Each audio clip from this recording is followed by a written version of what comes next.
আপনারা দেখছেন পশ্চিমবঙ্গের জনপ্রিয় নিউজ পোর্টাল চ্যানেল ভারত বিকাশ নিউজ এক্সপ্রেস। আসানসোল জেলা হাসপাতালে ভর্তি ঝর্ণা বাউরি নামে এক রোগী, যিনি এখনও চিকিৎসাধীন রয়েছেন। রক্তের খুব প্রয়োজন ছিল ওনার।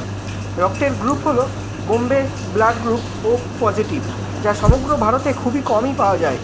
অনেক সমস্যার সম্মুখীন হতে হয়েছে এই গ্রুপের রক্ত সংগ্রহ করতে পরিবারের সদস্যদের।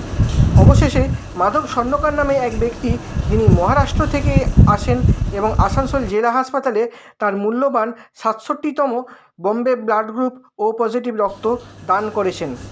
সমাজসেবী সঙ্গীতা নুনিয়া মাধব স্বর্ণকারের সাথে দেখা করেন এবং তাকে উষ্ণ অভ্যর্থনা জানিয়েছেন। তিনি বলেন, ভাবতেই অবাক হতে হয় যে আজকের যুগে এমনও কিছু মানুষ আছেন যারা অন্যদেরকে নিয়ে এতটাই চিন্তা করেন যে তারা দীর্ঘ পথ পাড়ি দিয়ে কারো জীবন বাঁচাতে সর্বদা প্রস্তুত থাকেন। এমন রক্তদাতাদের জন্য গর্বিত সকল শিল্পাঞ্চলবাসী। নমস্কার, আমি শশী শর্মা। ভারত বিকাশ নিউজ এক্সপ্রেসের পক্ষ থেকে আপনাদেরকে জানাই আন্তরিক শুভেচ্ছা ও ভালোবাসা। আসানসোল শিল্পাঞ্চলের ক্লাব ও পূজা কমিটির উদ্দেশ্যে জানানো হচ্ছে, যারা যারা নিজেদের প্রতিমা ও পূজা প্যান্ডেল আমাদের নিউজ চ্যানেলে দেখাতে চান, তারা স্ক্রিনে দেওয়া নম্বরে যোগাযোগ করুন ও তাড়াতাড়ি নিজেদের স্লট বুকিং করে নিন।